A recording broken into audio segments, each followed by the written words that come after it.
Thank you. Okay, on to announcements. Is there anything around the table? Yes, Councillor Kempner. If I can put on my library hat for a moment here, every Monday, Tuesday, and Wednesday in March and April, you can get help with your income tax returns at the library between 10:30 and 4 p.m. You do have to have a fairly simple file, and you also have to make an appointment, but it's a tremendous opportunity for many people in our community. And also, there are 3 job readiness workshops coming up next month on Mondays, March 9th, 16th, and 23rd. The first is skills inventory, the second is networking, and the third is nailing your job interview. And you can register for this at the library. And finally, the Coffee House Reads series continues with author, adventurer, and artist Alan Smutillo on Thursday, March 19th at 6:30. And for a mere $10, you can meet this amazing personality and hear him read excerpts from his new book, The Mongolian Chronicles. Very, very exciting program for $10. Thank you. Okay, thanks. Councillor Vickers? Thank you, Your Worship. On March 14th, OFA is having a get to know agriculture a little bit better out at Elmwood, and all of the councillors have been invited. I don't know if everybody remembers seeing the email come through. I think actually staff is actually invited too, and if you wish to go out.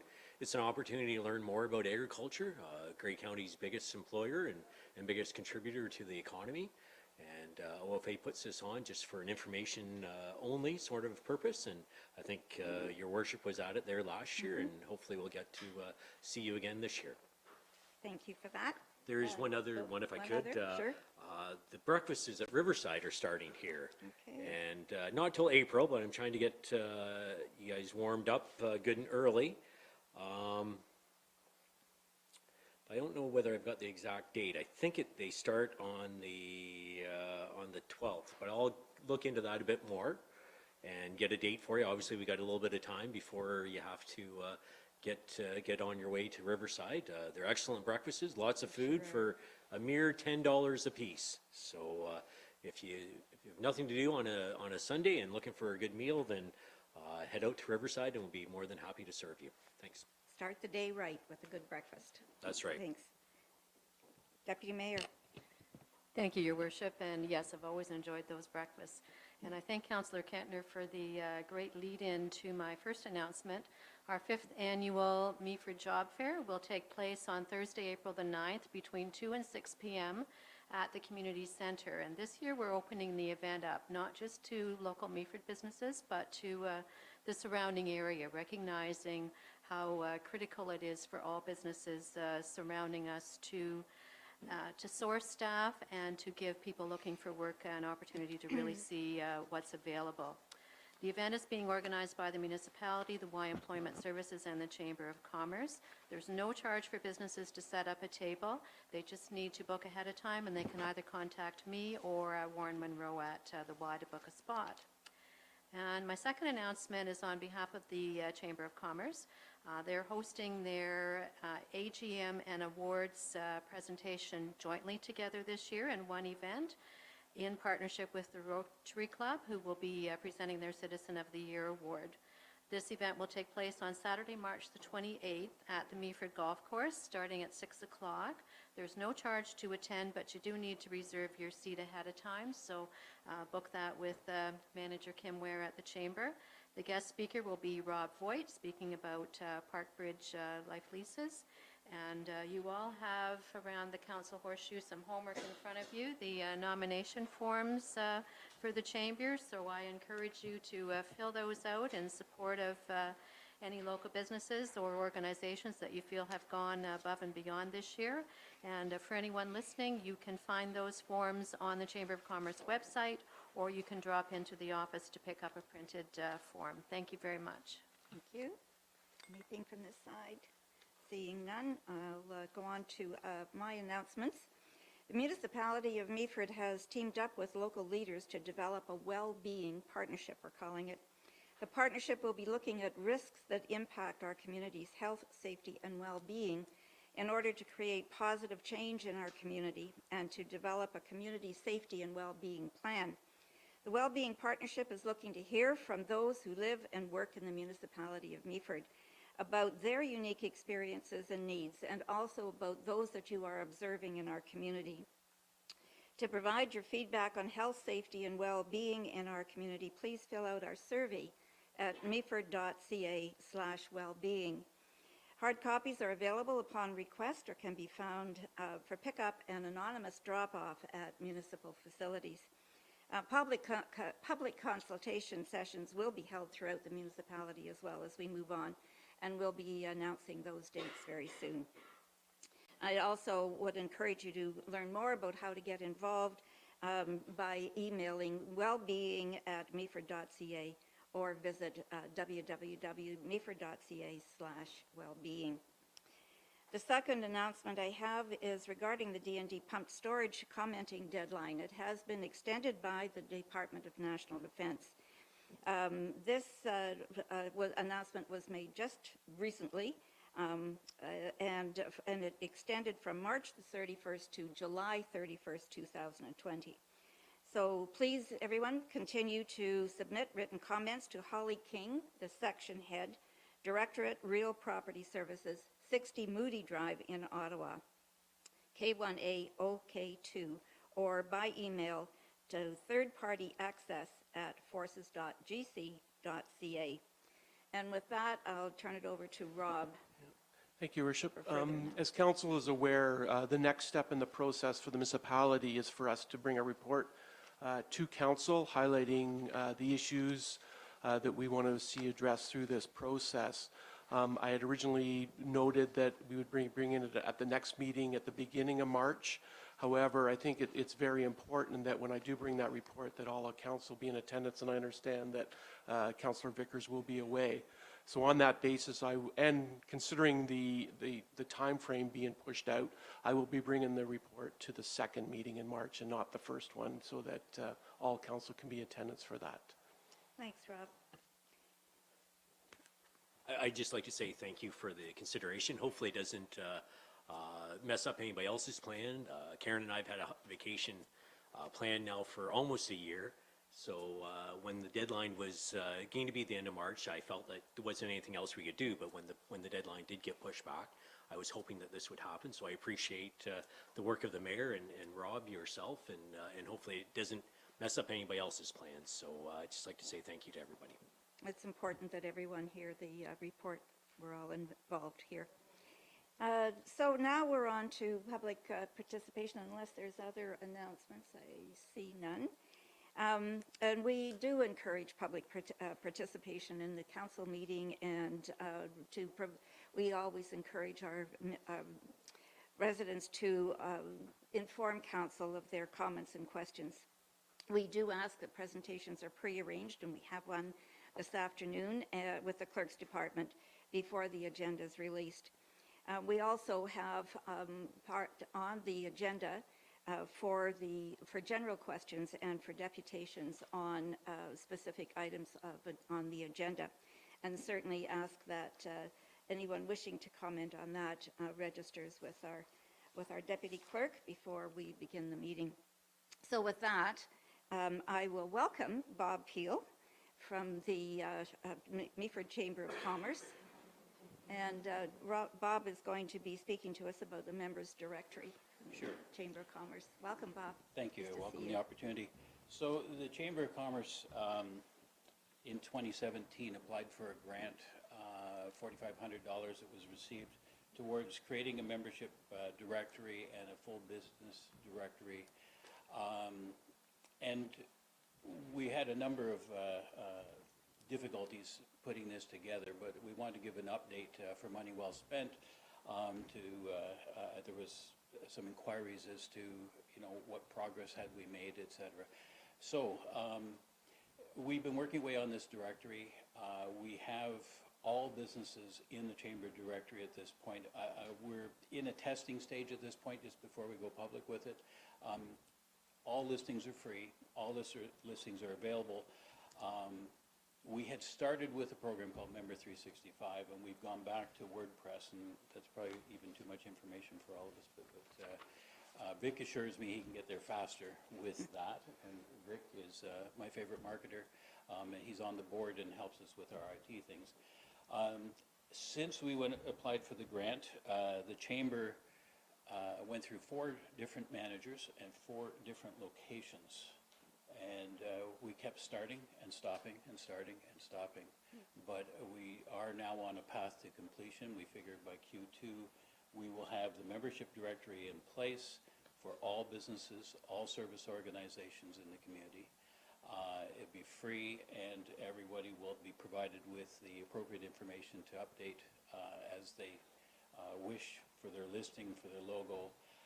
And we've also implemented something else which was plaguing the town site and also the chamber site, which is this sort of sunset provision where businesses that go out of business tend not to go back and clean up their listings.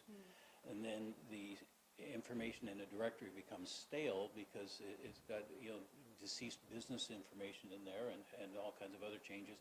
And other businesses just don't pay attention to the accuracy of their information, the currency of their information. So we found a way to do this, and we will be on an annual basis making sure we have a cleanup process in place. We also have a job portal that is part of this, and we're again in testing on that, but we expect that very shortly to be available. We're just talking about, you know, your job fair and wondering if we can't coordinate with that. And then we have a volunteer portal that we've also set up, which will allow all community organizations to have essentially a e-bulletin board to post for their requirements for volunteers, for upcoming events, this type of thing.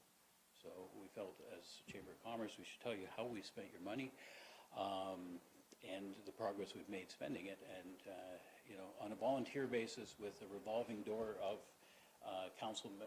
the Chamber directors and committee members, we just ran into more difficulties than we would have liked when we made the original application.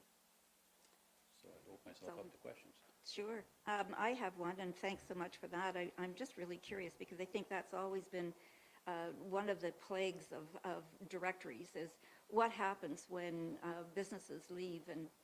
And the other question to that is this an opportunity for an exit interview to find out, you know, how and why they are leaving the area, and in the interest of what can we do to improve that or to, you know, to make the business community more viable. So the process for the annual renewal is that somebody must tick a box. It's about as simple as that. If they don't exist to tick the box, the listing goes stale and comes off the directory. Okay. If the Chamber can do anything to tick boxes for viable business, we will certainly do so. If we can chase people around because we're looking for members, and we have a conversation with them to remind them to update their listing, we will do so. But if the box doesn't get checked, they come off the list. It's that simple. I like the idea of an exit interview, and I'm going to add that to our next discussion. I think that's important. Good. Deputy Mayor? Thank you, Your Worship, and thank you, Bob, for your presentation. And I will say about your current chamber manager, she's a keeper, so hang on to Kim, she's great. A question about the job portal. I think that's an absolutely amazing initiative. We really need it. How will the chamber, beyond your own website and Facebook page and so on, really build awareness for that portal around the community? I'm thinking particularly of job seekers. How will they know that that this exists? What's the strategy? So the chamber has presence on Facebook. We have a community page. We have our own membership where we do a chamber chat every week. The list goes out to many people that aren't members. So we have a considerable voice.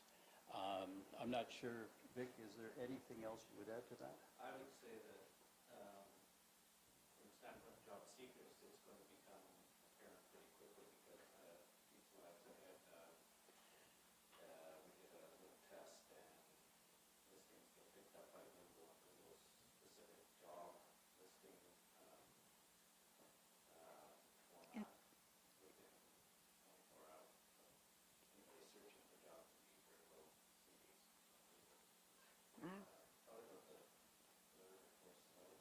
I'm looking at Google Jobs integration. Is that the one you mean?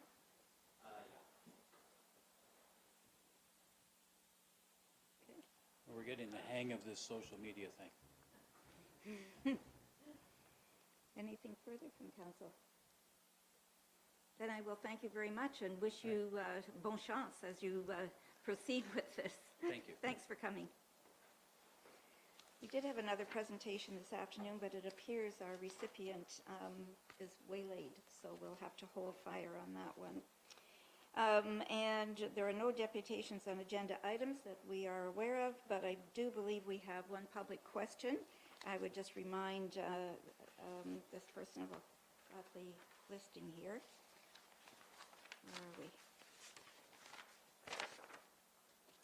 Kelly Haslam has put her name down. Welcome, Kelly. We've allotted 2 minutes for your question. Thank you. Glad to have you Appreciate with the us. opportunity. My name is Kelly Haslam. I live at 111 Kiawanna Beach Road with my husband, Doug. I'm here to express my concern about the pump storage facility that TC has proposed at the D&D lands. I understand that economic development needs to occur.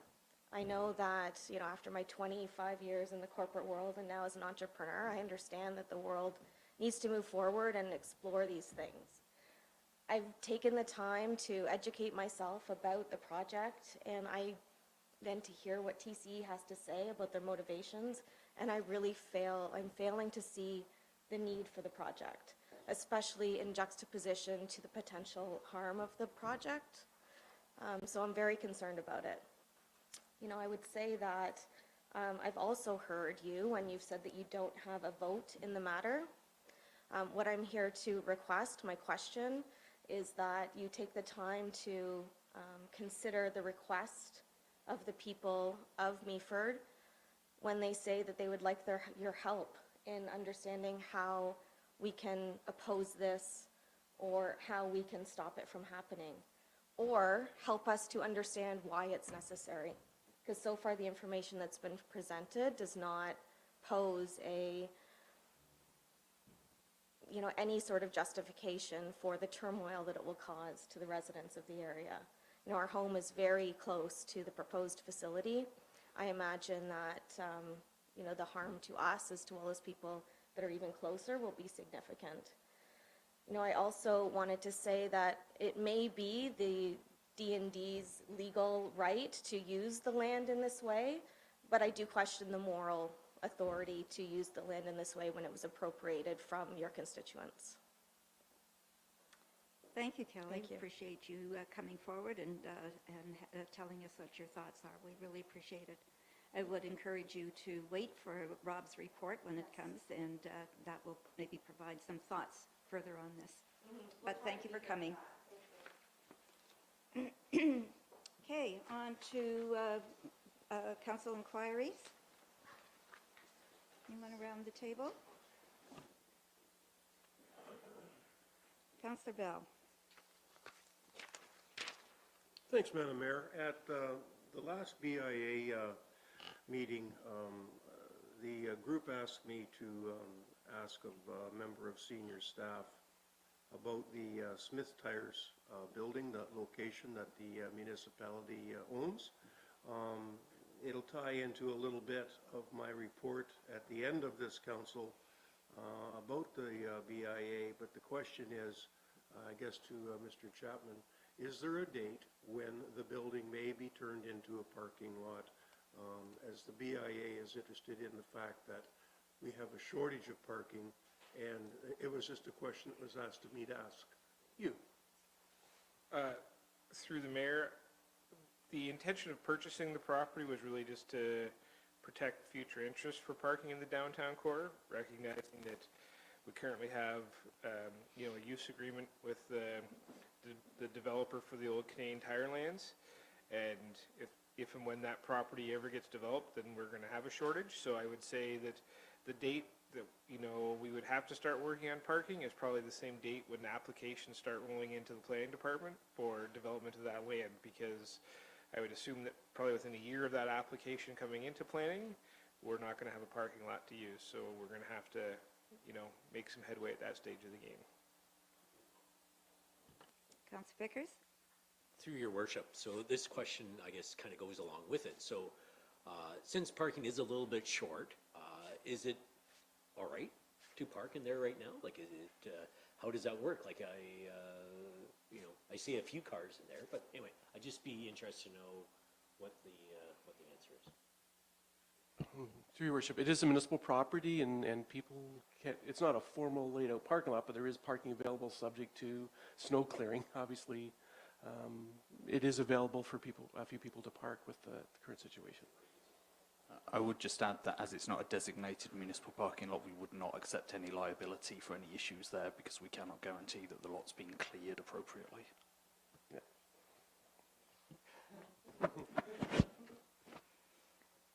Anything further?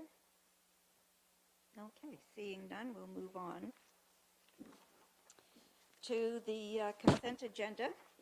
We have 4 items that we have seen before. First one is the bylaw to establish a Parks Advisory Committee. Second one is bylaw 2020-19, and an updated campaign donor recognition policy for the public library capital campaign. C is COM 2020-07, public meeting approach and scheduling. And D is DEB 2020-08, a memorandum of understanding with the South Georgian Beach Road. Are there any of those that someone in council would like to remove? Deputy Mayor? Mm-hmm. Anything further? Okay. Seeing none, could I have a mover and a seconder, please, for B, C, and D? Councillor Greenfield and Councillor Bartley. All in favor? And that is carried. And then back to A, bylaw 2020-18, establishing a Parks Advisory Committee. Deputy Mayor, will you move that? I will. And is there a seconder? Tony Bell.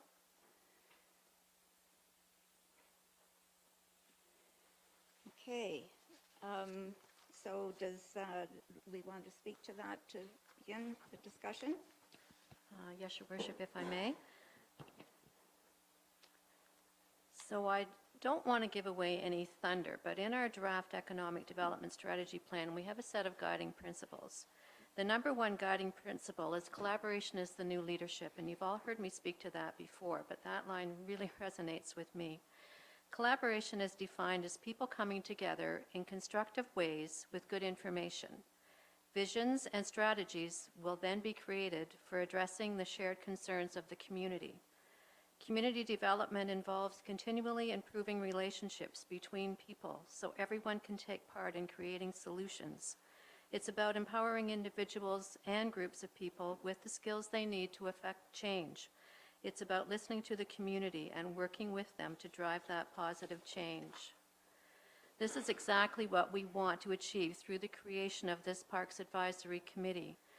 To give this group the tools needed to be successful, I ask Council to consider the following amendments to this report.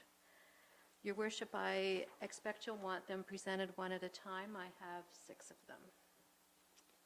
Okay. I guess we'll start then. So we'll start and With, just do... actually, we'll have an opportunity first before we get there. Councillor Bell, did you have anything as a seconder to that motion? Do you want to speak at this point? No, Madam Mayor. I think I look forward to the Deputy Mayor's comments of amendments. Okay. And I would also suggest that we would deal with the amendments one at a time. Yes, of course. Yeah. Okay.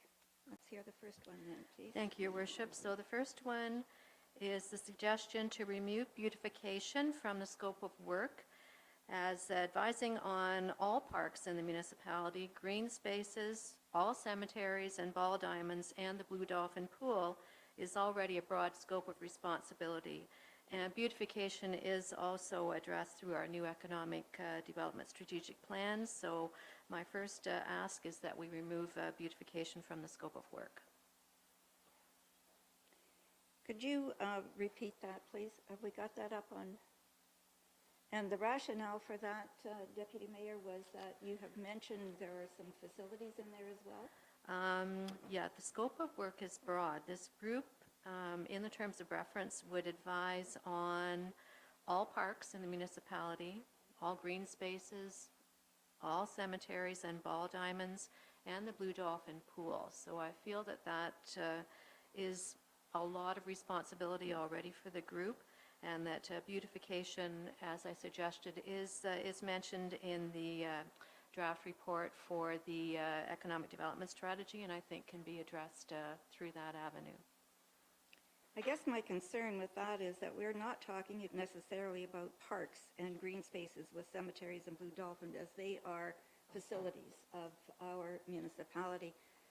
Mr. Clerk, is that, can you expand on that? I might just ask the Deputy Clerk to bring up the terms of reference that are also there, because I may be wrong, it is a little while since I wrote this, but I don't think it talks about cemeteries or Blue Dolphin Pool, for instance. No, if I may, Your Worship, in conversation with Mr. Smith and Mr. Armstrong and 3 members of AMP in the room, we did address the scope of responsibility, and at that time it was stated that cemeteries and ballparks, et cetera, were included. I think I'd certainly class ballparks as a park. Cemetery, it's a green space. I think there are some different issues there with the Cemeteries Act. I think if council wants those to be included, then it should be made explicit in here that that's included.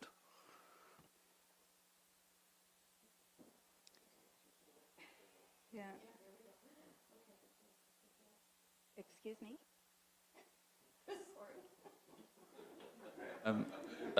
Through you, Madam Mayor, we do need a seconder for that motion. Yes, a seconder. Is there a seconder for that motion? Thank you. Okay, is there anyone else who wishes to speak to this? Councillor Bell? Thanks, Madam Mayor. So obviously there's been conversations about that line that's in the terms of reference for beautification, and when I read this, I thought that I understood that it was purely doing with the Parks Advisory Committee on parks, and with the scope of work that has been listed that the group would be involved with. Some of these items all come back to the budget, which we need to be able to address when it comes to council. At this point, if the group, as the Deputy Mayor has outlined, that if they don't feel comfortable, if we've had impact statements from those that are wishing to join this, for the ability to make the group feel comfortable, that they have some degree of influence, whether they're talking about the beautification of a park located in the town of Meaford or out in Leith, if that is a help to the group, that they don't feel they have to get involved in that. Removing the word beautification to me is not really a huge deal. I do realize that it would be nice if they did, but if, like I say, if they feel more comfortable by not being involved with that aspect, then I could support just removing the word beautification. I guess I have a comment to make here at this stage. And one of the things that really disturbs me about this process that has been undertaken is that, and I've read, because I was not included on the distribution list, but it was given to me from another councillor, that there has been a list of suggested amendments to this Parks Advisory Committee terms of reference. And my first and initial thought was, how is it that very few unelected residents of our community can change the status of council's decisions? How is it that this happens through conversations with people about what they would like to see in a committee of council? We are establishing here a committee of council that has a structure that we've all followed for many, many years now. And I think that allowing a one-off decision to change those terms of reference or to change how council's committee is governed, is structured, is certainly premature. It is certainly a contravention of the way we have been doing things. And secondly, there is a process in place. If there is a change to be made to any of our bylaws, any of our procedures, and that is to go through the process of a recommendation or a notice of motion to involve staff in a report that would look at a review of those particular instances, whether it's a bylaw, whether it's a protocol. How do we do things? How do we do things better is always of great importance, and we certainly want input into that. And that would be an opportunity for the general public to offer concerns and commitments and suggestions at that stage. But to do this on a one-off, as we are going through establishing a committee of council that has been approved by council, that has been consistently used in terms of our the way we operate and our procedures, I find that maybe this is something that we really need to take a look at and understand now, how this flies in the face of compliance with our operations and the way we do business. I've seen a copy of the recommendations that have come forward, and they certainly are, in my opinion, not following the way council has determined this is the way we're going to do business. So I think that we need to be taking this into consideration right now before we start off with one amendment that will lead into 5 others in terms of how we are going to proceed with this. With that, I'll open it up again. Councillor Bell. Thanks, Madam Mayor, and I listened to you as the head, the leader of this council, elected to be the mayor of this municipality, and it is important, and we are going to have to blend exactly what the deputy mayor has said about a group that wants individuals who wish to apply to be on this Parks Advisory Committee, and they want to know that their voice is going to be heard, and they want to know that when they sit down and they take their time to do these things, that as they move through it, that there will be recognition of the work and effort that they put in. And along that lines, I have thought deeply on a couple of things. Madam Mayor, everyone here at Council is very aware of the great work and the time that many, many people put into that strategic working session.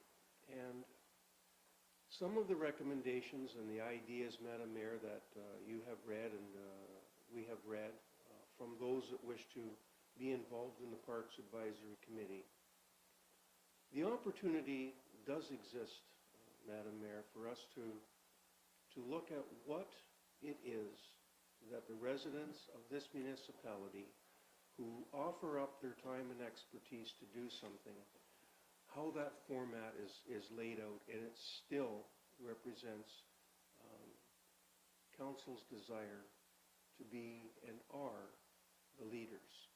We have been elected. As it goes through, I don't want to preempt the deputy mayor, but you know, there's comments in there that maybe the deputy mayor won't address this, but one of them is that there will be only one member of council. The desire is not to have 2, to have 1. And all right, so we don't have 2 members of council. But what does that position of the council that comments have been forwarded would be? They don't want the council member to be the chair. They want an individual to be the chair. And they also want to select or vote on their own vice chair. And they don't want the chair to have a vote. And so then whoever would be a member of council that, you know, has the privilege of being able to work with these people, you would be there to sit and listen and to watch what's going on.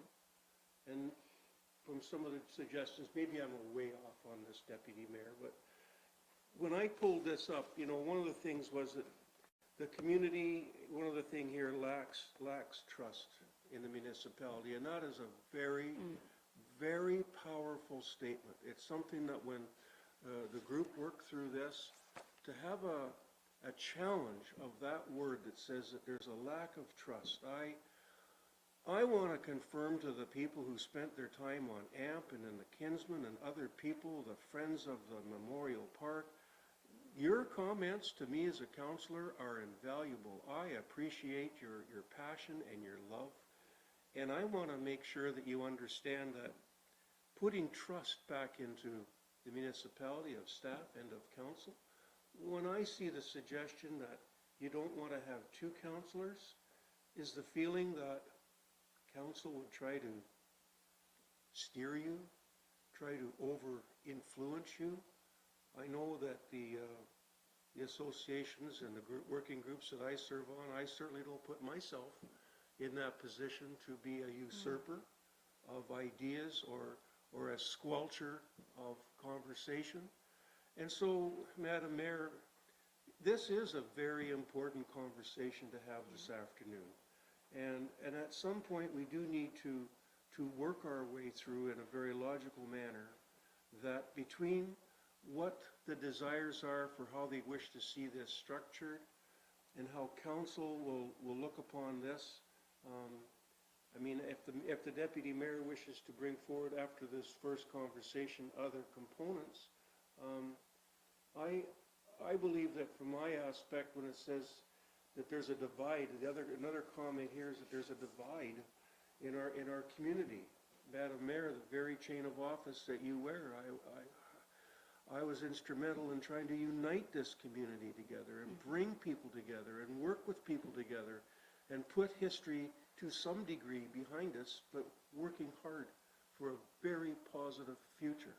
So to me, I'm very much torn on this, and like I said in the opening remarks, I look forward to the deputy mayor, what she brings forward for discussion. I want to discuss them. I want my fellow councillors to discuss them, and I want everyone that is here to feel that we listen and that we have compassion, but we are also your elected leaders, and as such, I take some of the comments inside here very much to heart, that if this council, if my fellow councillors go into that back room and select someone to be the person to work with the Parks Advisory Committee, I want those people who put their names forward by means of a resume to trust us, that we will make the right decisions, we will choose the right people, and we will have the very best of our community on that, because that's my desire, and that's exactly why I ran for council. Madam Mayor, again, I went on. I'm just saying I lost sleep over this last night. To me, this is crucial. So, Thank you very much, Councillor Bell. Well said. I just want to follow that up with, I think the objective here is to have a process in which we can all work together for the betterment of our whole community in a manner, though, that complies with council's priorities and the way we do business. I really value the comment that you made that collaboration is the new leadership, and I couldn't agree more. I think we've all shown that, we've demonstrated that. We are open to participation and to ideas coming forward, but it must be done in the custom of the priorities set by council and the rules and regulations that we govern by.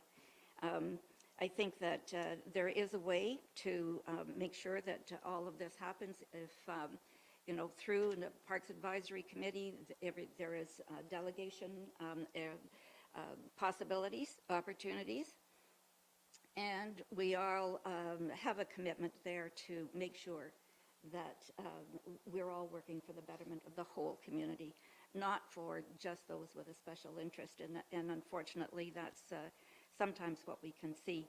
I think it goes without saying, except I'm going to say it, how very, very valuable all of the volunteers and community groups, organizations we have in our community are to the health and welfare of our community. We're going to see this once again demonstrated through our health and wellness plan.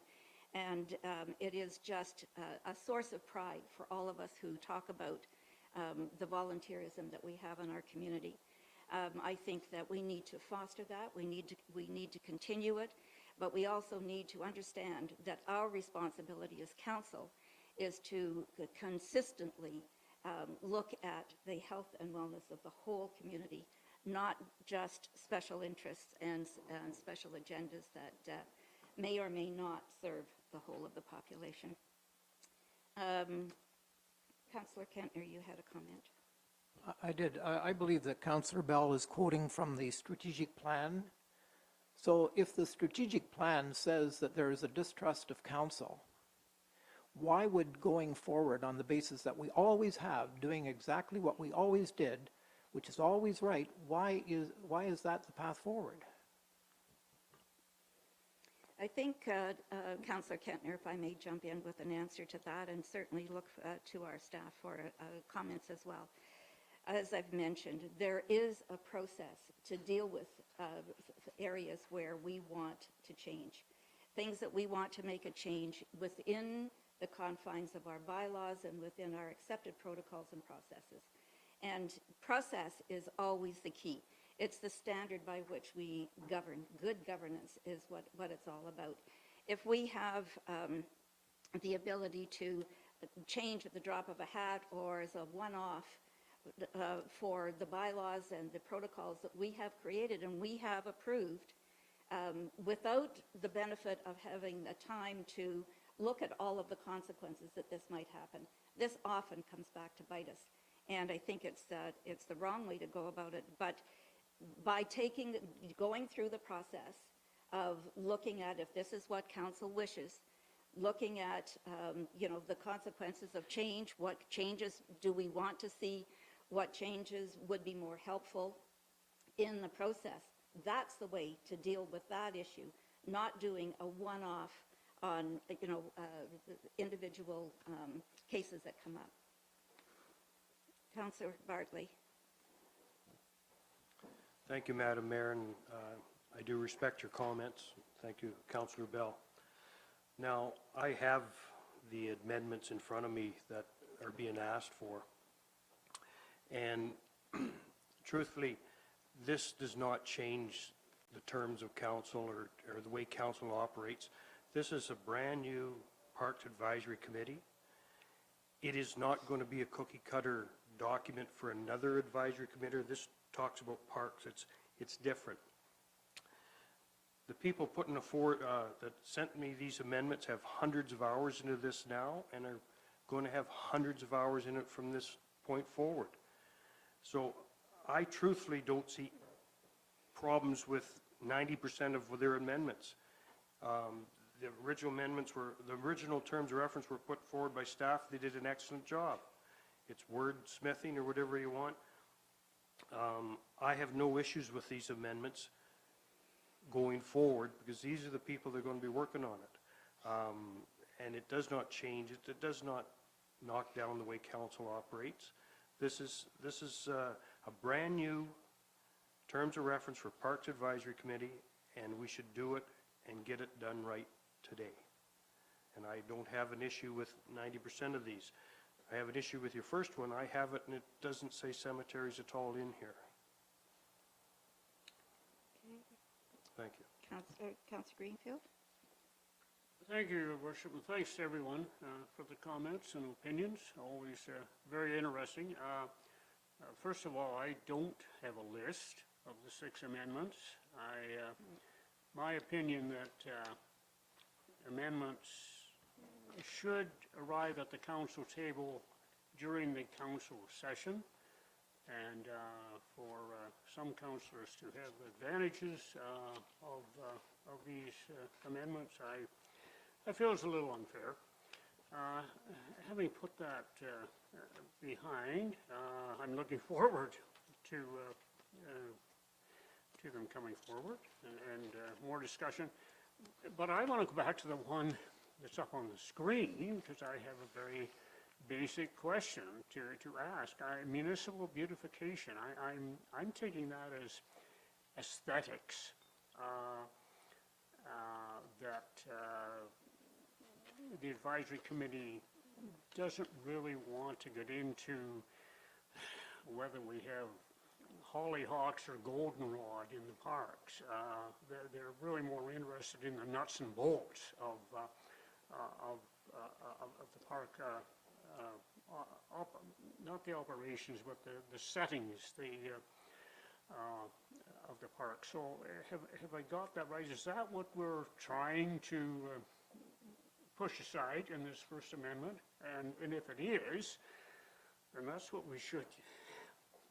we should be discussing, at least until this amendment is decided.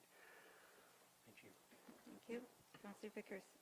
So through your worship, I guess I will ask the question, staff. So what is the meaning behind the beautification? So if you get on this committee, are you expected to go out and plant flowers and to weed gardens? Like, is that what the issue is? Like, I'm kind of lost and confused right off the get-go. And I have a little, if I can just preamble, since everybody else has preambled a lot, this committee is almost half doomed already. We're getting this infighting between staff and between members and potential members and council, and you know what, let's just get this thing going and let's start making progress instead of talking about it. Like, I don't know whether I'm really buying that if we don't set it up completely perfect right off the start, that it's doomed to fail. I think it's doomed to fail is because we're taking so long to try and get this committee going. So that's my preamble. My question is to staff, is beautification mean that they're expected to go out and plant flowers and to weed gardens? Or what is the meaning of beautification? So first off, with regard to an advisory committee, they don't go out and do. They're not ones that go out and plant flowers. They advise on whatever they've been appointed to do through council. So yeah, they're not planting. The reason why beautification was put in there was because our park staff are also responsible for beautification. So we were trying to put those together because they have similar to. Council, through our ECDEV strategy, is looking at a beautification strategy with regard to our open space areas, whether they're parks or whether they're downtown, on what we want to do from a beautification strategy development. We had put it in there because of that, and I don't think we have concerns if council wants to remove that from the responsibilities of this organization. Councillor Vickers. So to Deputy Mayor, what is your reason for beautification to be taken out? Because if you said it, I didn't quite catch it. So what is the meaning behind taking the word out? Okay, if I may, Your Worship, in answer to Councillor Vickers, just feeling that the scope of work for the committee is broad already, and adding this to it is a lot. We have to remember that we're, inviting volunteers to sit on this committee, and we don't want to burn them out or overtask them. And beautification can be a very broad topic. To my way of thinking, it takes in, as our CIO referenced, the downtown and streetscaping and what we might do with the sidewalk if development happened, and it takes in signage, it takes in trees and flowers, advising on not going out and digging the holes. But it is very broad, and I just worry that if volunteers, got somewhat bogged down with that, that it might take away from focus on what they're there for, which is actually to advise on parks. I wonder, Rob, if we could clarify first and foremost that cemeteries and the Blue Dolphin Pool are not included in the responsibilities. I guess the one with the cemetery, whether it's a park or whether it's not, the Cemeteries Act, that's one. But from a pool, that's a facility. So to me, that would be something separate other than a park. Because it's no different than the community center or other buildings that we have for recreation purposes. Mr. Smith. Through you, Madam Mayor, I just wonder, I think Councillor Greenfield sort of mentioned it, can we deal with this one, and then if people want to do other things or other amendments, we can come back to those later? I just wanted clarity on this amendment and the rationale for it. That was the question. And Councillor Kentner. I may, Your Worship, I think the people who wish to serve on this committee are concerned that they don't want an overarching, scope of work that is overwhelming and takes their attention off of the contributions they think that they can make. If I may, Your Worship, I do have a question for maybe Mr. Smith. Are we like grossly out of order here in trying to amend this item on our consent agenda? Are we going, in a wrong direction here? No, council can always do pretty much whatever it wants to do within the law. Council can always amend a terms of reference.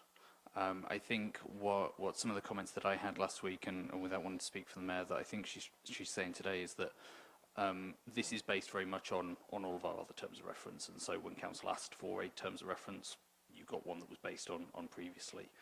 From my point of view, if you're making significant amendments today to the subject matter is a bit different. Beautification's the subject matter.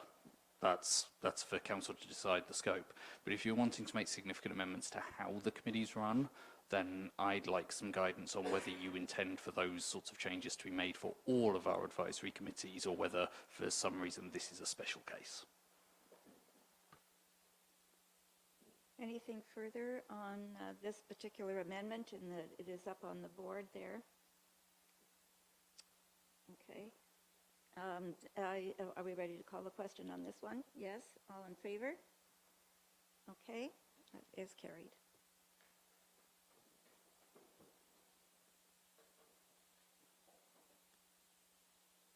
And number 2 then, Shirley? Your Worship, thank you. Parks Advisory Committee meetings are certainly open to the public. Anyone can attend, any one of us as councillors or anyone from the public. The current terms state that the committee will provide a forum for members of the public to raise issues and concerns regarding parks and open spaces. And my concern with that is that the municipality already has a mechanism in place for dealing with complaints, and my worry is that the public may see then this committee is the place to take their complaints about the park, the garbage is overflowing, the washrooms are dirty, that kind of thing. And I just would like to see this statement removed from the terms so that there's no confusion from the public's point of view of where to take their complaints, that they know their complaints remain with the municipality going through the process that we already have on our website to deal with those things. Is there a seconder for that? Oh. Okay, thank you. Yeah, want to speak to it? So if I could speak to it, I guess my suggestion would be to have a strong chair. Because the chair, hearing this information coming forward at the meeting, could then decide whether it was an appropriate spot for it to happen or not. So I think that's, really a chair thing as much as anything. Like, I'm feeling, so there's 4 more, it just seems like a lot of wordsmithing. And I guess I'm not a big wordsmithing sort of a guy. And like I said, I feel it's almost killing the feel of the committee before it even gets going. So those are my concerns. Thank you. Councillor Kentner. So for those around the horseshoe who don't have a copy of the amendments, I think our problem is going to be that we are not going to have the people who are the biggest stakeholders and who really are trying to help us. I don't think they will be coming forward to be members of the committee, and I think that is going to be a shame, because we will not get the help we need without that kind of support, I don't think. So. Okay, Councillor Vickers. Your Worship, to those comments, Ross or Mr. Kentner, is, if you want to initiate change or influence change, you'd be best to get on the inside and not complain about it from the outside. So I really don't, if that's our fear, then we're fearing a lot. And so if that's the reason why we're doing all this, then I say maybe they aren't the people that we really need. Because they seem to be the people wanting to have mistrust. And, like I said, if that's their worry, then maybe they aren't the right people to have. You know, if you're going to influence change, get on the inside. Just don't stand around the outside critiquing everything that everybody else does on the inside. Thank you, Councillor Vickers. Anything else on that, Deputy Mayor? Your Worship, if I may sidetrack the conversation for a second, because we've heard the word trust mentioned now several times. And I just want to bring Council back to the public sessions at Meaford Hall when we were beginning the process for our new economic development strategy. And as you sat in on those sessions, I believe you will have heard from many members of the public. I mean, not just members of AMP, but from many, many members of the public. You heard concerns about trust, be it with staff or be it with council. And what I'm trying to accomplish here is repairing that damage, because my feeling is, and I've said this before too, that things are different now, and we feel that from the inside, but our public isn't experiencing that yet. It just takes time for that goodness to find its way to the street. And I just feel it's really important that we step back here now, recognize and revisit those conversations, and see that we have an opportunity here to begin rebuilding that trust within our community. And I think by taking the time to get the terms of reference right for this committee, we will get people applying for it who are keen, who have the expertise, and who are willing to devote the time, because I think this committee will need people who really want to devote themselves to it. There's a lot of work to be done here and a lot of good work.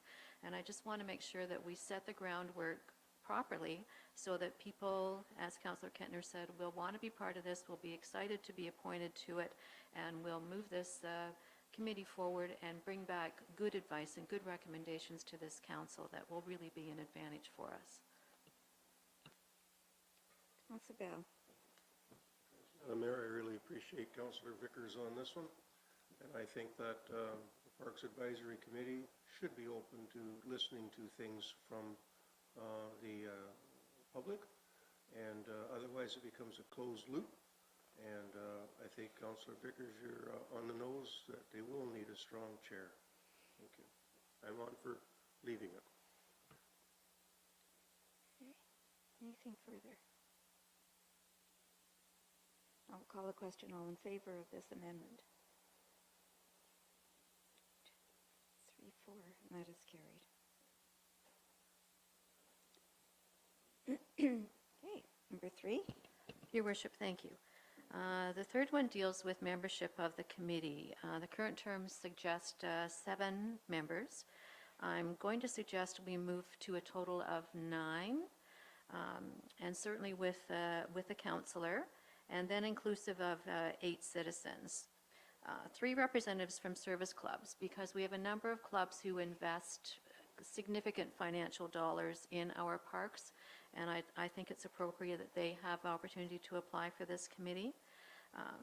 2 members of the current AMP group to bring continuity, recognizing again, as many of us have stated, that this group has worked very, very hard this past year. They've done a lot of research. They are very knowledgeable. They really care about the park that they've been dealing with. And I think it's appropriate to suggest 2 members of that committee come forward just for this term. We know that the Parks Committee will rotate with the terms of council, so just for this term, and at the end of this term, then those spots would open up to the public. 2 members of the public, people who have related experience or who are willing to familiarize themselves with the necessary knowledge to participate. And I'd like to see a spot open for a member of the Friends of Memorial Park, recognizing that this committee has been, Stephen, please not, 11 years, I think, in existence. And they are people who are very knowledgeable about parks and trees and activities within the park. And I think it would be very valuable to have their voice at the table. So that makes a total of 9. Is there a seconder for that motion? Councillor Bartley?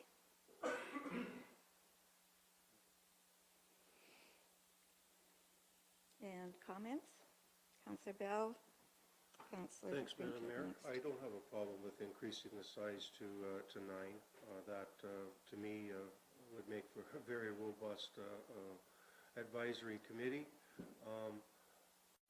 I want to go back to the word trust. I want the people who want to be on this to submit their resumes and trust council that when we read their resumes and they mention that they're a friend of the Memorial Park or they're a participant in something else, when we see their resumes, we want to be trusted that we will take their names and their background, and we can make the decision on who's going to be on that advisory committee. So I don't have a problem.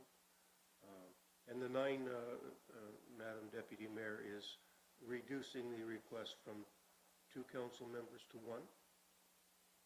Is that part of the number 9? Not 2 council members, only 1? If I may, Your Worship, suggesting 1, but certainly recognizing that councillors would be encouraged to attend meetings of the PAC, the Parks Advisory Committee, or we could discuss 1 councillor and maybe a second going on a rotating basis so that we each have an opportunity to hear what's being discussed at these meetings. But yeah, just 1 for sure. Again, recognizing that we all have committees now that we are involved with and are busy with, but certainly open for discussion. Thanks, Deputy Mayor. And so that would be that we would be accepting resumes then to sit on this advisory committee, looking for 8. Thank you for the clarity. Through you, Madam Mayor, I think if this amendment passes, we probably actually have a different process in that we would write to some of these groups and ask for their nominations rather than having an open call, because if we do an open call but based on this, we would be very unlikely to get the right combination of people. So my thought would be that we would write to the advocates from Memorial Park, write to the Friends of Memorial Park, and whoever they nominated will be appointed. Would be appointed or would be put into the pool?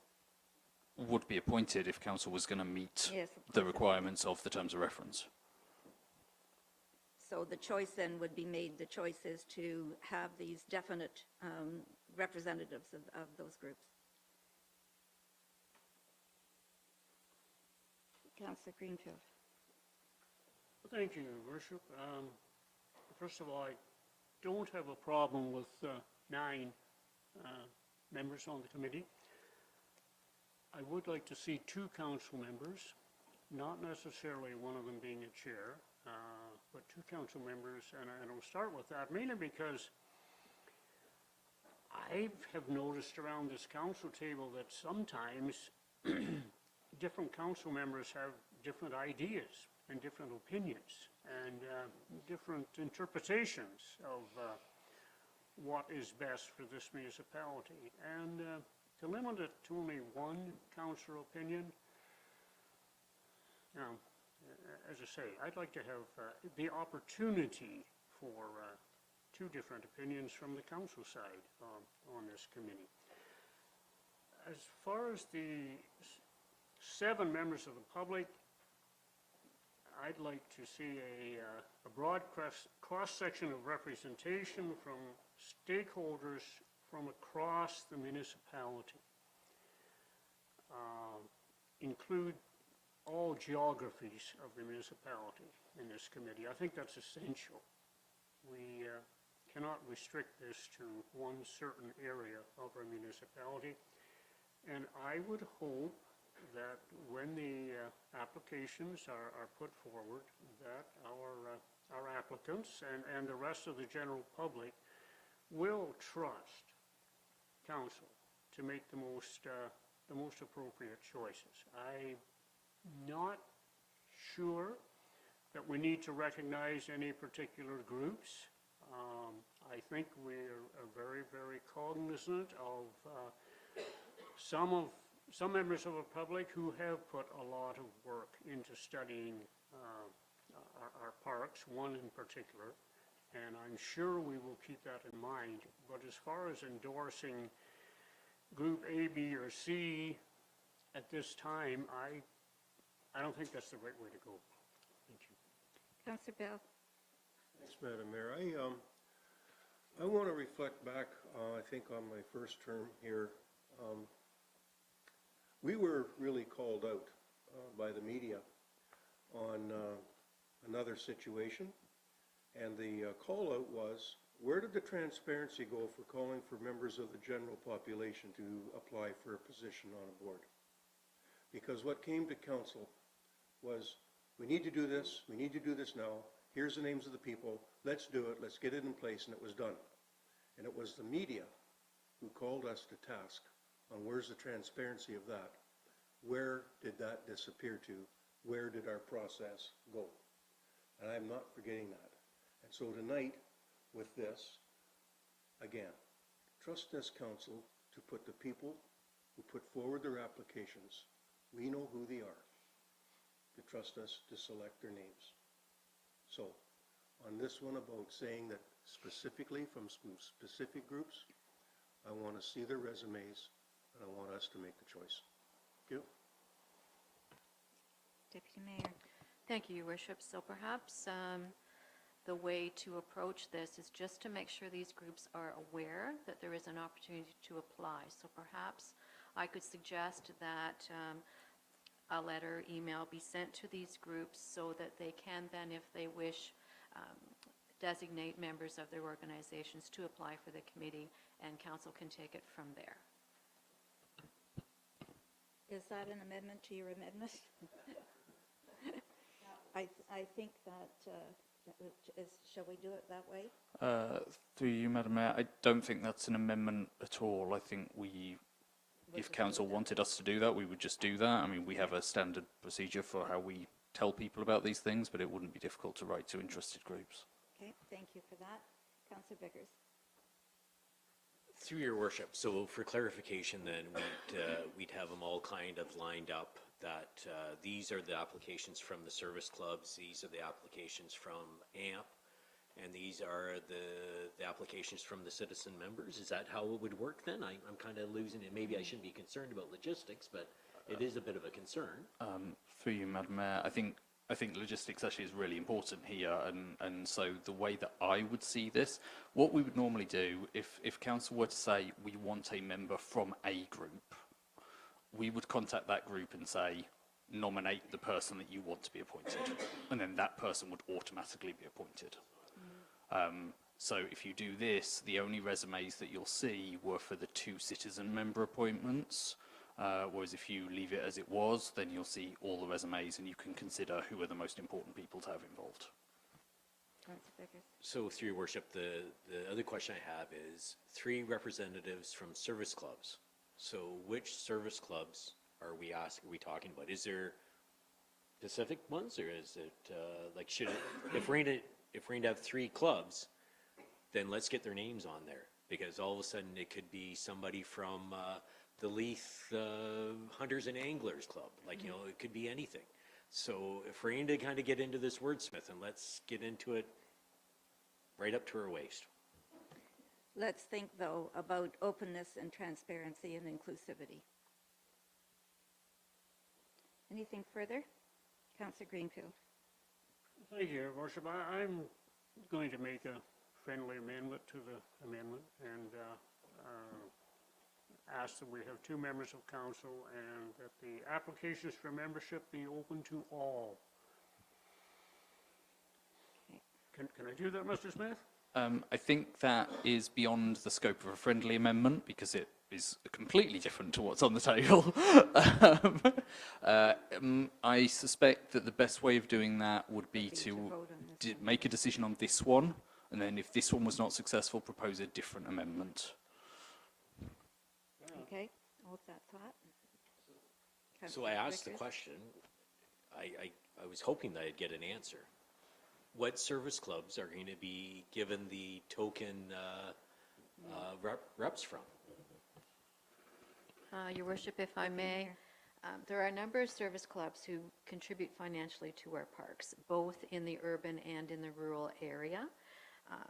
And it would be wonderful to have them all on the committee, but then you're expanding the committee to, I don't know, maybe 15 members. So it just seemed to make sense to me that you want the service clubs well represented for sure, that, you know, if there was 3 spots for them, some of the clubs are small. Their membership is very small, 4 and 5, and they may not be able to have a member attend.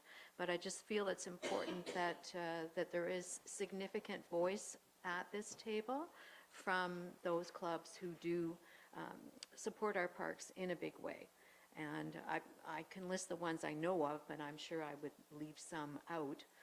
But all of our local clubs, the Kinsman, Rotary, and Kiwanis have donated playground equipment in the past. Lions, Optimists, I mean, they all participate. So I just want to make sure that they are well represented. Through your worship, so my concern with that is that we're just making it even more confusing than what it even, I thought it was going to be. I thought that you had 3 names.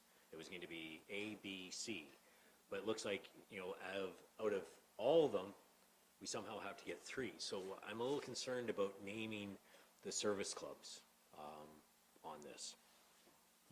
You for that. Are we ready to call a question on this amendment as it stands here? I'll call all those in favor of this amendment as presented. And those against? And that is lost. So, Councillor Greenfield, you have a second Yes, motion? Basically, two members of council and applications for membership be open to all, or whatever Mr. Smith would be appropriate, more appropriate. Thank you, Madam Mayor. That is what the current situation is. You'd only leave need it an as amendment it if you is. wanted it to be a different number of members from 7. Because right now it says 2 plus 5, and the 5 will be appointed via our appointments policy. I do want 7. I do want a 9-member. I do wish to have a 9-member committee.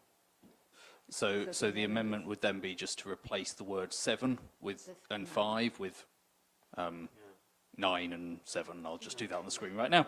Right. All right, that would be fine. Is there a seconder for that? Councillor Bell? And Deputy Mayor? Your Worship, if I may ask for an amendment to Harley's amendment to include that the Clerk's Department would make sure that the organizations, service clubs, et cetera, were aware of the timeframe and opportunity to apply. I think that is Yeah, that's not an in the area amendment to the that terms of trust. reference. That's just something that we'll just do. Okay. So we have a mover and a seconder for this 9 members with 2 members of council and 7 citizens member. All in favor? And that is carried. Oh, those against, sorry. That is carried. Okay, we are on number 4. On number 4, Your Worship, thank you. The committee will vote on its own chair, who may or may not be the councillor. That would be up to the committee. And we have had discussion that this could happen. The chair, along with the Director of Corporate Services, will have the ability to call meetings with 1 week's notice. And the chair will have the opportunity to have input into the preparation of the agendas for the meetings.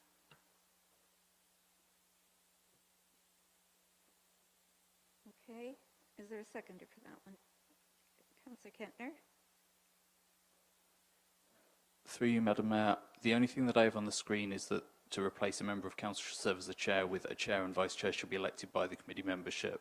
And that's because the terms of reference already say additional meetings may be called as deemed necessary by the Director of Corporate Services and the chair. And again, the chair would just always have the ability to have input into an agenda.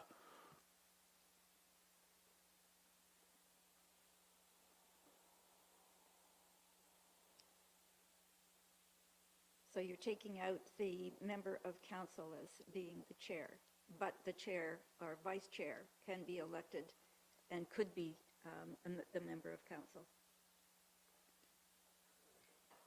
Under these words, anybody could be the chair or vice chair, including members of council. It doesn't prohibit that. Comments?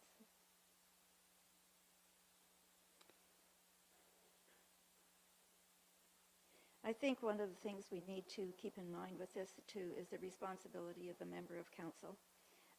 we are responsible to ensure that there is the values of council's strategic priorities are followed, that we have a responsibility to be accountable, to be transparent, to do things, run the meetings, run the discussion sessions in compliance with the protocols of council, the way we do things in council, and to report back to council, to be the representative of council on that committee. So let's keep that in mind as we're considering this amendment. Councillor Bell? Thanks, Madam Mayor, and I would add to your words that the code of conduct is extremely important. Code of conduct, yes, of course. That, it's a great committee to be on, and it will be done in a business manner with all due respect. Anything further? Yes, Councillor Kentner. Yeah, we're ready to go unless there's further questions. All right, I'll call the question on this. All in favor? And that is carried. Number 5. Thank you, Your Worship. Number 5 has to do with minute taking. If for any reason a member of staff isn't available to take minutes at a scheduled meeting, then a member of the Parks Advisory Committee would take the minutes so that the meeting doesn't have to be canceled or postponed. And I know it's highly unlikely that this would happen, but if there was a huge snowstorm and Margaret was stuck in Collingwood or anything went sideways, that a meeting could carry on and that the minutes could be taken and then passed along to Margaret or whoever was going to be responsible for them, so that a meeting could carry on as scheduled. Who's the seconder for that one? Councillor Greenfield? Just want to add that Margaret will always be there for us.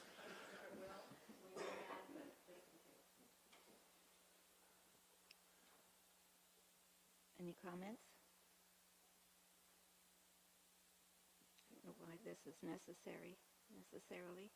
There would always be a staff person available to take the minutes. The meeting would not continue on without it. Any comments? And I'll call the question. All in favor? 2, 3, sorry, count. 2, 3, 4. Up, down, up, down. Can we try again? All in favor? No, only one. 1, 2, 3, 4, 5. That is carried. And the last one, please. Your Worship, thank you. The last one again has to do with minutes, but at the end of each meeting, just for clarity, that the discussion will be reviewed from the minutes of the day to confirm that any action items for any members of the committee are clear, so that everybody knows when they leave the room what their tasks are, if they have any. Is there a mover for that? Seconder for that one? Seeing.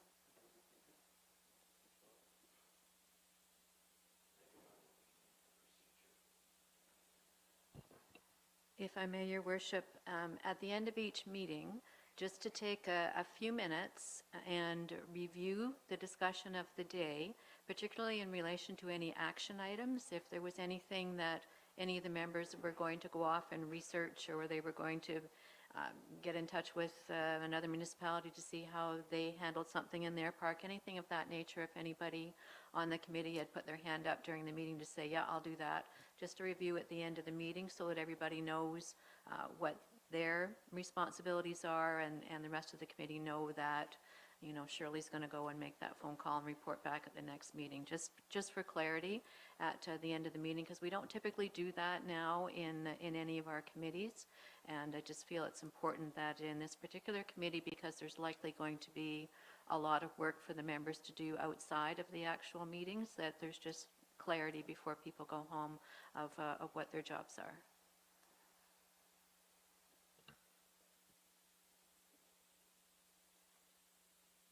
Is that likely to happen in terms of an advisory committee? I can't say that. I'm sure there will be some action items. My personal opinion is that this is just the role of a chair, but that's just my personal opinion. The role of the chair. Councillor Greenfield? Okay. Because all this will depend on how much it's snowing or raining outside at the end of the meeting. But, I can't see any harm in this. It's just a bit of a double check on what has been discussed, because sometimes people come away with different feelings. So of just what was approved and not approved. So I can't see any harm in it. As a procedural item, how quickly do the minutes appear?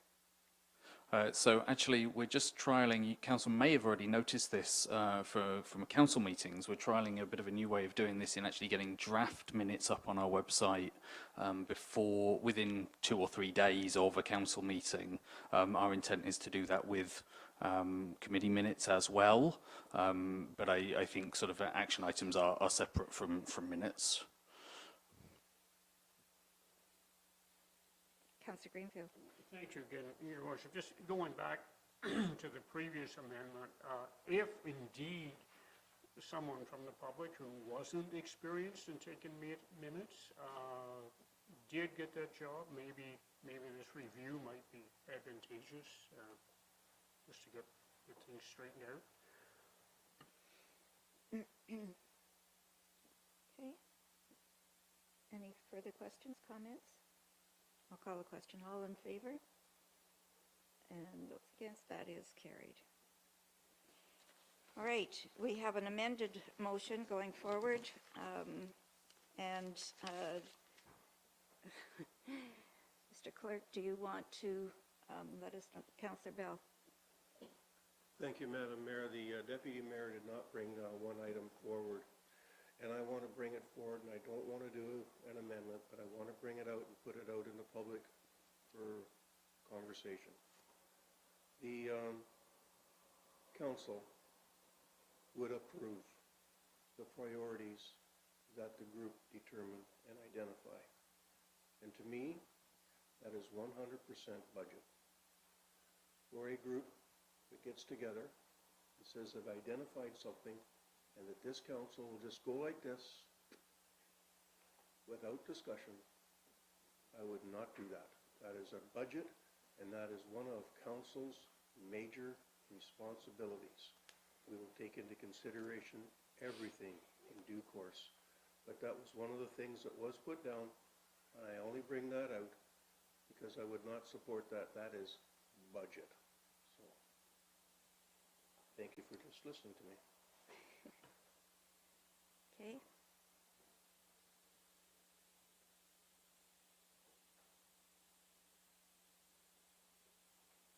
Are you ready to repeat the changes? So Margaret, as we've been going along, has been editing the terms of reference, so we have all of those changes logged in the minutes and then in the terms of reference. So council's only decision now is whether to approve the main motion, which is, do you want to establish the committee? All right. Does everybody understand that? We're just, the question now is, are we going to approve setting up this committee with the terms of reference as have been amended? Okay. Any question or clarification? Through your worship, if I may, I thank you so much for the time on this afternoon and for the consideration. I believe we have some great people who have already done some great work with our parks, and I think that they deserve this opportunity to have us get it right, and I don't think we're going to be disappointed with the results that we see in the months and years going forward. Thank you. Thank you for that. Anything further before I call a question? All those in favor? Okay, and that is carried. Let me take a 2-minute break, please.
line up.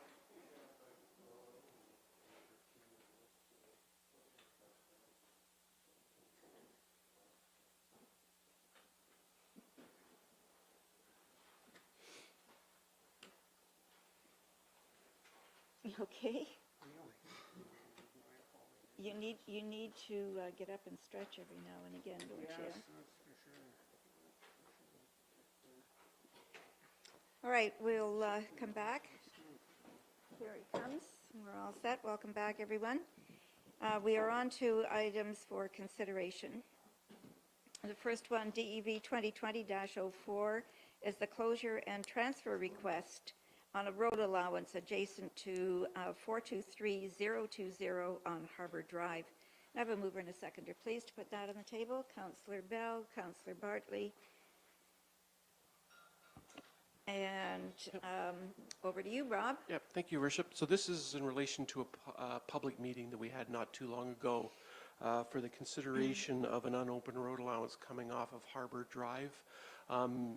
The intent was to facilitate the redivision of lands that merged on title, and this one in particular, the property that accessed this unopened road allowance has a number of cottages down on the water, but all on one property that is only accessed seasonally. So in the summer months, it's not accessed in the wintertime. The other portion of the property already has frontage on the road allowance that we sold previously going out to Queensbush, the Queensbush Road. After reviewing it with Transportation Services, the municipality put quite an extensive drainage ditch on this, and there was a bit of concern about disposing of these lands for that purpose. We also took a look with regard to the policies of the official plan in relation to what was being asked, and really what, at the end of the day, the situation or the use of the unopened road allowance will not change with this division of land. It will basically the status quo. So on that basis, we're in a position to recommend that we do not sell the road allowance, that it continue to be used as it is today. The committee this week will be hearing the severance of the lands. The planning report that's been written for that is recommending that it will comply with the policies of the official plan on the basis of no change in the use of it. So we believe that we're okay in retaining it. So at this point in time, we're saying no to selling the as requested. Okay, Councillor Vickers. Just a quick question. What happens if that road allowance is actually asked to be kept open for the full year, like during the winter time? Through Your Worship, then we'd be back to council and seeking how we would do that. What we would do is we would want it upgraded with a turnaround for our ability to maintain it year-round. So that's probably where we're at. And whether the owner agrees to pay for that, for year-round access, that would be. If they don't agree and we still require to do it, there's other means that we can recoup costs to do that. But that's only, again, if they come forward and requesting it to be maintained year-round. Councillor Bartley. Thank you, Madam Mayor. Rob, when this originally came, the lady that requested this was trying to sell the other piece of land and could not because the road allowance was not in her possession. Has that been solved? Through Your Worship, so as we noted, the original intent, as noted in the report, that when we consider the severing of land, we consider whether the retained and the severed parcel have open and maintained frontage on a public street. That's the base principle. So that's our normal application. However, in this instance, upon further review, we're seeing that they're not the severed parcel does have frontage and access to an improved public street because that's going out to Queensbush Road. The other one will still have unopened access by the unopened road allowance by virtue. With no change, we believe that compliance with the official plan will be maintained and isn't going to create a problem. It's something we revisited the interpretation, I guess you could say, in that regard. Rob, how do lots inadvertently merge on title? So,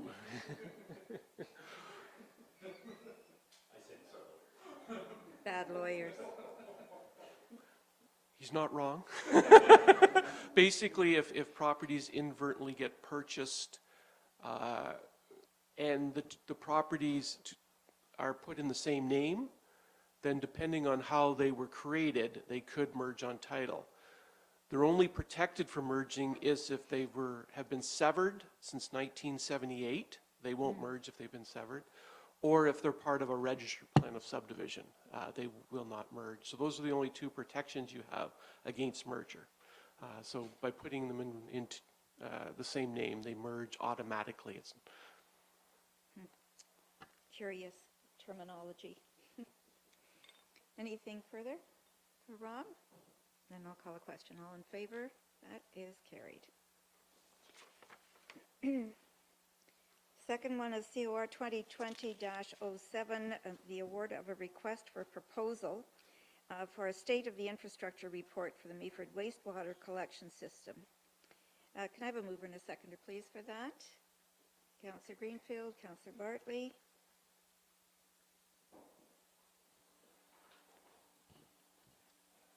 Okay. Back to Yes, through the mayor. Darcy.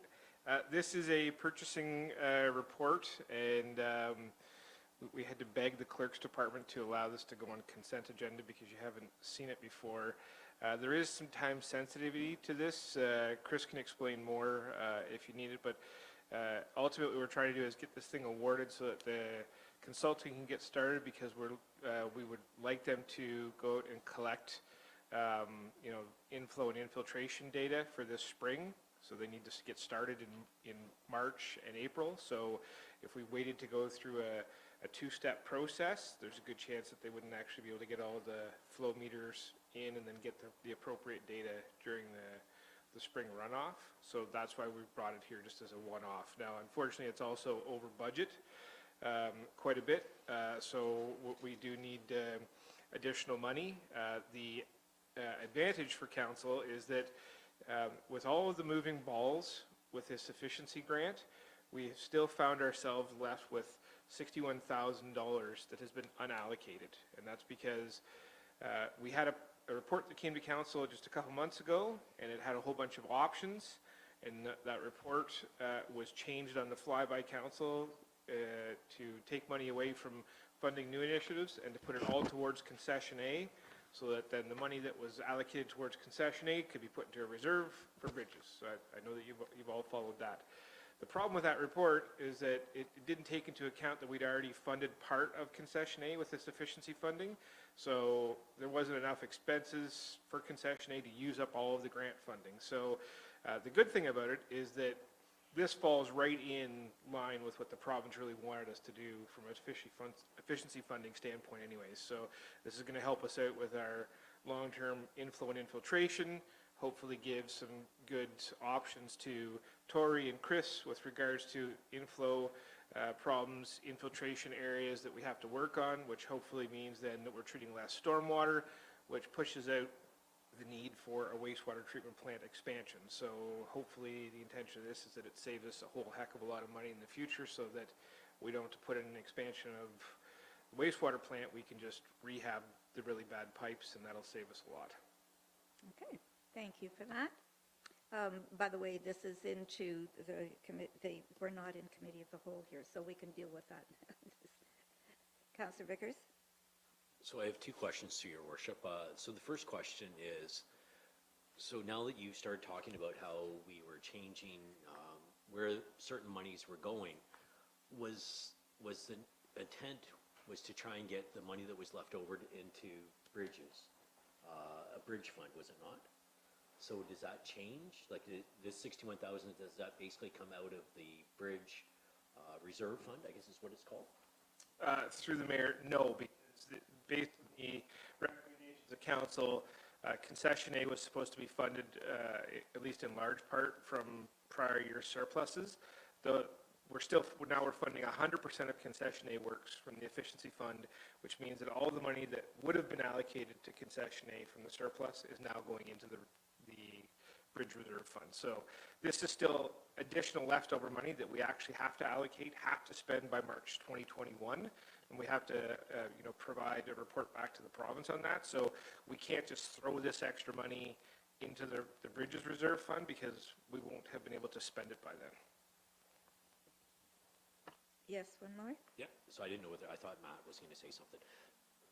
So if you go back to the final score, there's two scores, 89 from the Dillon group, and proponent 2 had a score of 88.92, which is very, very close. Was there estimate on cost? Was it much different? Like, could have we taken a lower proponent if it had a better price? Through the mayor, I don't know exactly what the price was. I wasn't part of the scoring team. But ultimately, price is only a partial factor in RFPs. So, if they were substantially lower in price, then I'm sure that the scoring would have been skewed the opposite way. And if the low bid was really that much lower, then they would have received the work. Yeah, yeah. Okay. I think, Matt, you were next. No, you're good? Okay. Deputy Mayor? Thank you, Your Worship. My concern has to do with the fact that this is over budget. I'm recognizing that we have, I think, 3 reports before us today that are over budget. Is this likely to be a trend, and what impact is that going to have on our budget and these additional costs that we weren't anticipating? Any comment on that, Mr. Chapman? Through the deputy mayor, I think we probably would have budgeted right had we known now what we didn't know then.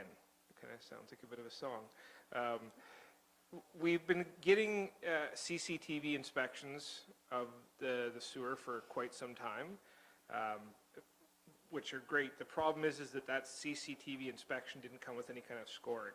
So the consultant is having to go through and actually review all of the existing CCTV that we've got and score it based on condition. So now that we know that, moving forward as we're doing, our annual kind of chunk of CCTV inspections, that's going to be included into the requirements on an annual basis, which ultimately will still probably increase the cost of those inspections, but only incrementally. So now the problem is that the consultant has to go back and look through 5 years of CCTV inspections, and that's really where the cost increase was over and above what we had originally expected for the project. We probably would have been much closer had those camera, like all that video, had we had those condition assessments at the time.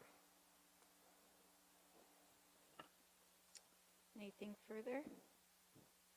Then I will call a question. All in favor of this going forward, and that is carried.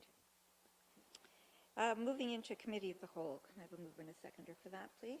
Councillor Kentner, Councillor Vickers. All in favor? Thank you. And the first one is for corporate services. COR 2020-08, the Annual Development Charges Treasurer's Report. We have a bunch of Darcy's reports coming ahead. Can I have a mover and a seconder, please, to put that in? Councillor Bell, Councillor Greenfield. And over to you, Darcy. Thank you, Madam Mayor. I should have apologized before the first report, saying that you're going to get sick of my voice before the end of the night tonight. But we are going to be running off a number of our year-end reports that are required for compliance or accountability or transparency, or to make sure that we check the box for the auditors as well. So the first one is our annual DC report. This will be posted online, made available to anyone. There is a requirement through the DC Act that we provide this report on an annual basis. Maybe not even so much for council, but to make sure that we're transparent and accountable to the development community. So if they ever wanted to know, the money that's coming in, how much is still sitting in the bank, how much are we collecting on an annual basis, and are we actually allocating the monies that we collected to the projects that we said we were going to spend the money on when we passed the last bylaw. So this checks all the boxes that it needs to as far as being compliant with the Development Charges Act. Thank you. Councillor Bell.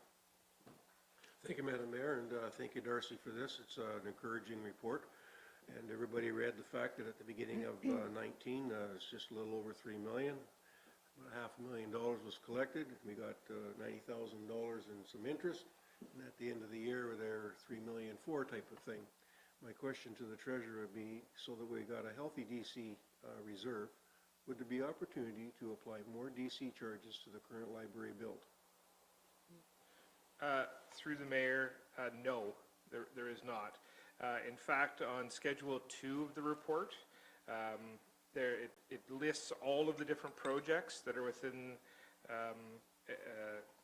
the Act, and then, within our bylaw and our background study, and the background study specifies the amount of money, but that's how the calculation is collected, so we can only apply up to that maximum amount, which on the library, proper, like the land and building, is just about $935,000, and then there's also $365,000 for the FF&E that we can attribute, but that's the maximum that can be allocated. Councillor Vickers? Through your worship, so if I was a contractor, a builder, I would say we're being overcharged on the DC charges because we aren't even spending them year to year. And we increased the amount by 330,000, I think it was, somewhere in there, 300,000. So are we, what's the long-term plan with this money? Is there a plan, or what? So I guess I'm looking at it from a contractor. Yeah. I would be saying, look, I'm overpaying these DC charges. If you're just banking them, you should either use them or not charge them. So through the mayor, that's a great question, something that comes up on a 5-year review or earlier whenever we open up the background study.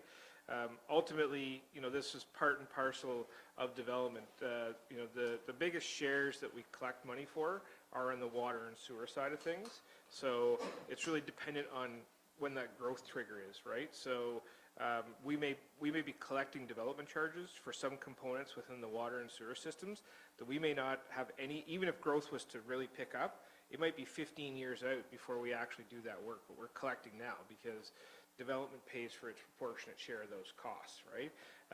The Nelson Street Booster Station is a great example of a project that's coming up in short order where, I think it's about 27% of that project is development charge eligible, right? So we're looking at, $2.5–3 million project.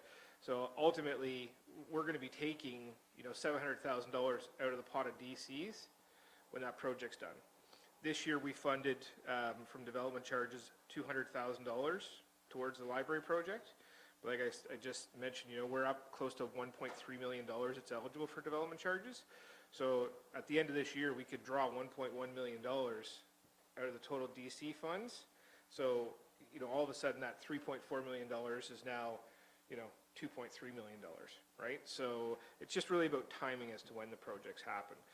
But there is a requirement as far as when the bylaw gets passed that the projects are reasonable, that they have merit to growth, and that at the time that the bylaw is passed, council is actually going to do that work. They at some point in time. So it has to find its way eventually into a budget.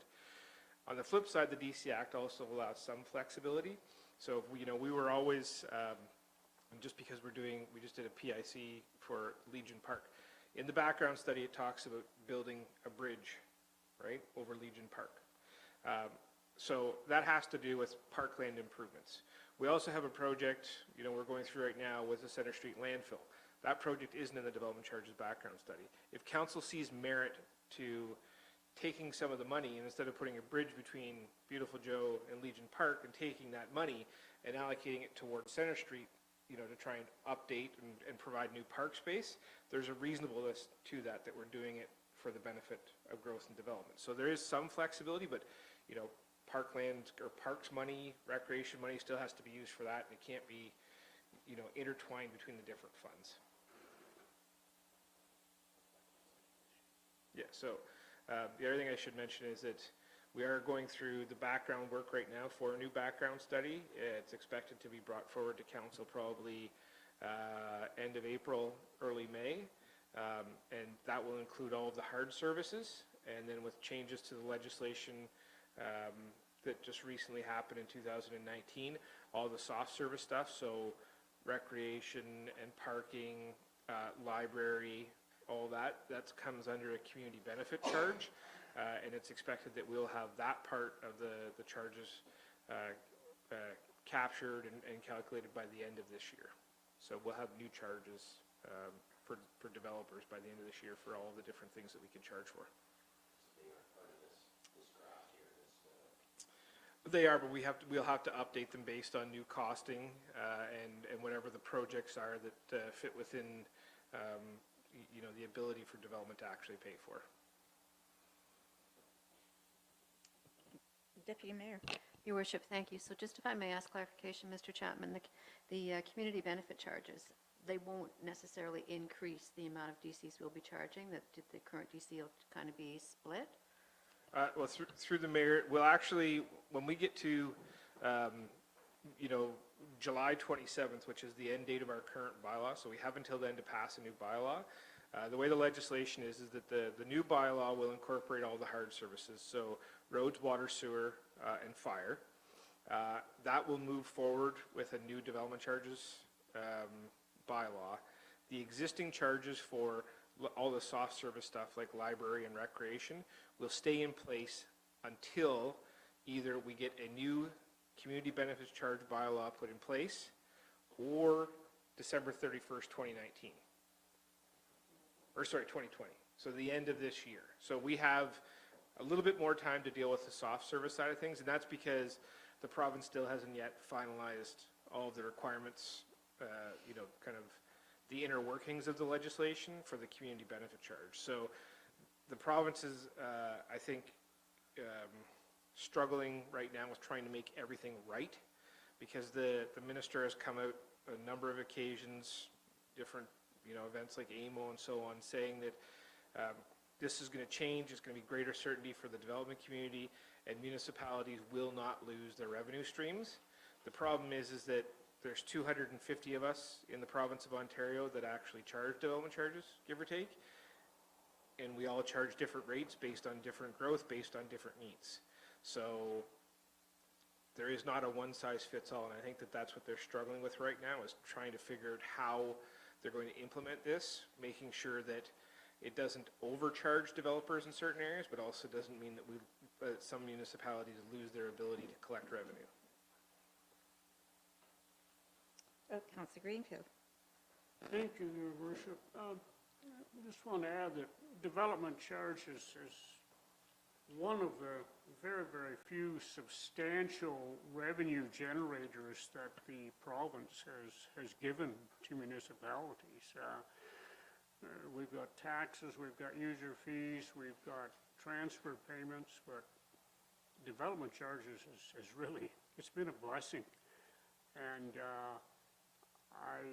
there are some municipalities that still don't charge them, but I just want to point to the last 4 or 5 years, 5 or 6 years, and the building that has gone on in our municipality.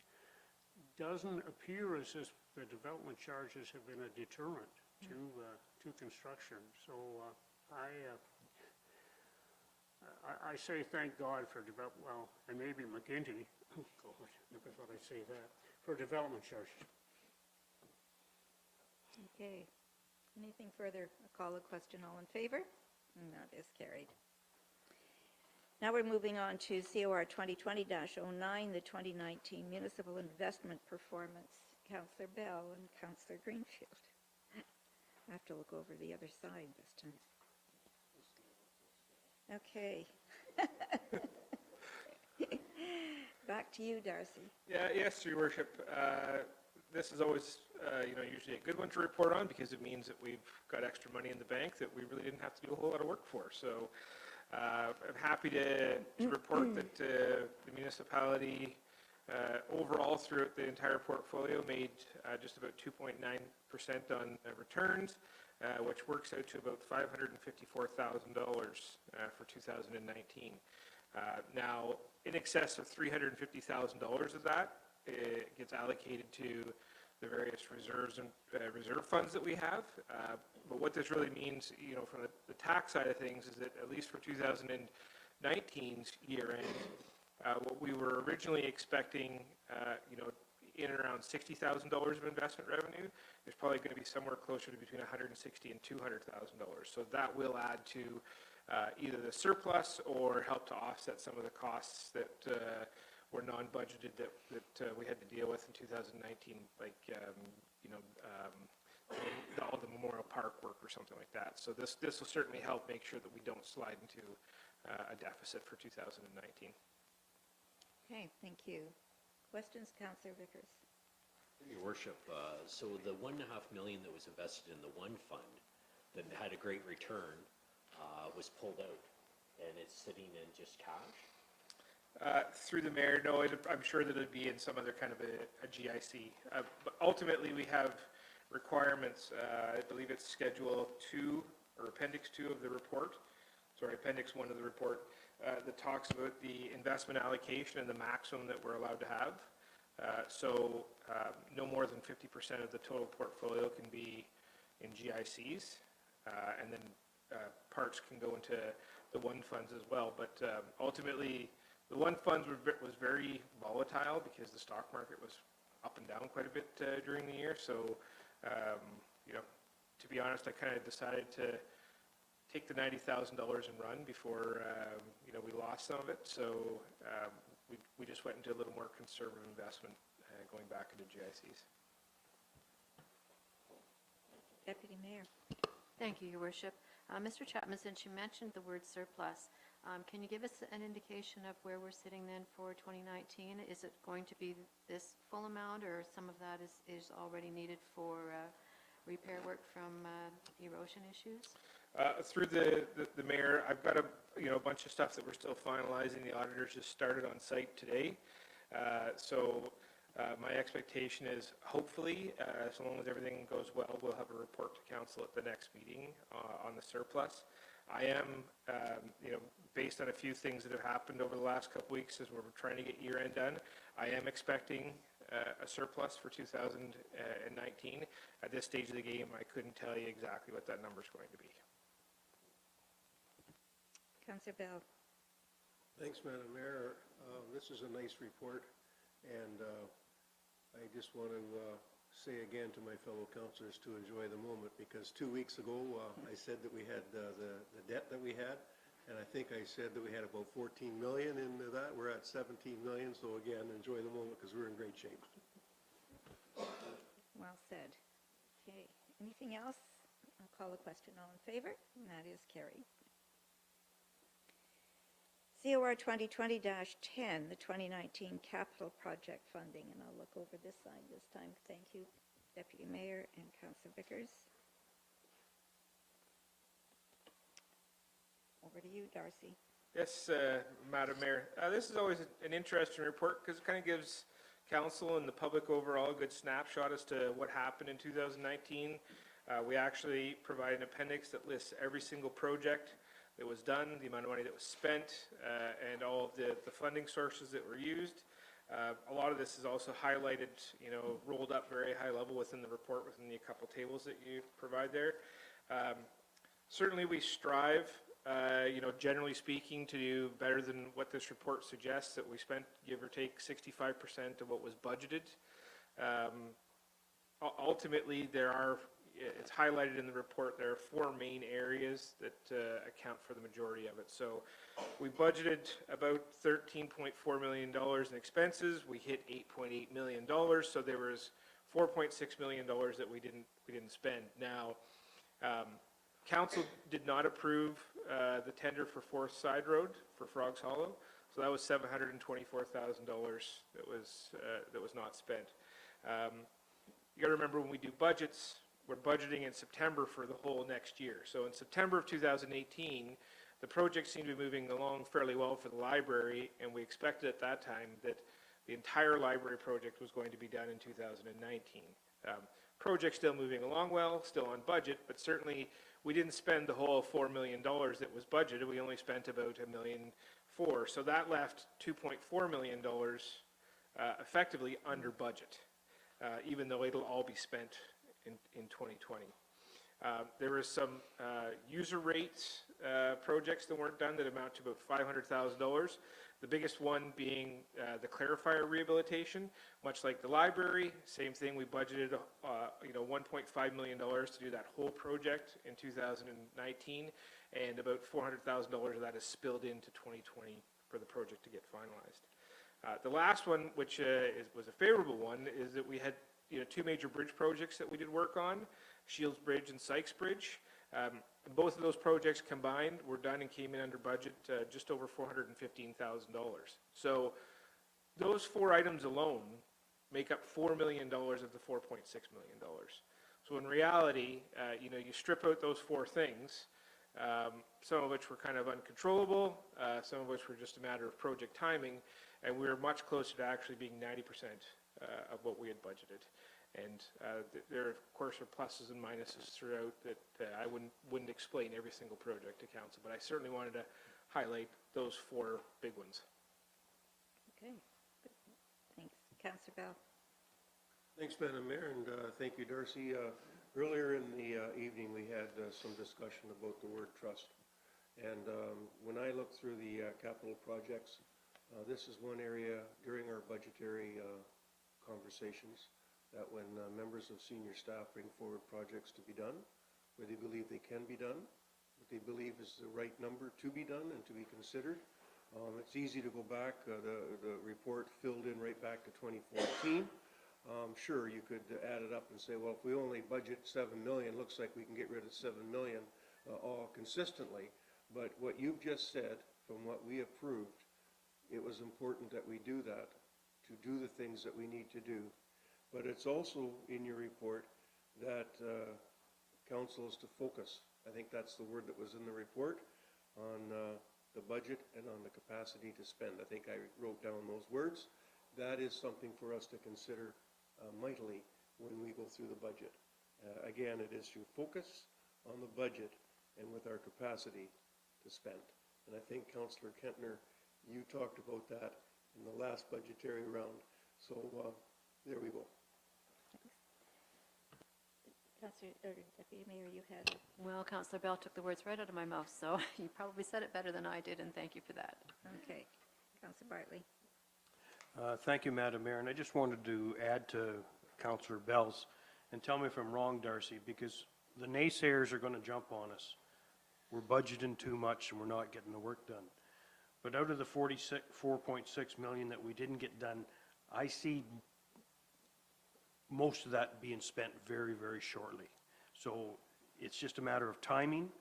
It's not that it was put off or we canceled projects. There's a couple small cancelizations, but Relatively speaking, there is far more man hours in project management for a $50,000 project than there is for a $3 million project, right? Because there's so many of the same steps that you have to do. So this report itemizes 145 different projects, right? And 32 of them had no expenses on them because they just didn't get done for one reason or another. Most of them because we had to rebudget for them this year because there wasn't enough money or there just wasn't enough time. 2020's budget has a total of 91 projects. So I would certainly hope. Okay, anything further? I'll call the question. All in favor? Thank you. That is carried. Okay. If this moves through committee, the next meeting we will have bylaws available for council to pass for both an integrity commissioner and a sidewalk reserve. The reason for the integrity commissioner, Matt had brought forward a report to establish an integrity commissioner. This was probably a couple of years ago with a defined budget.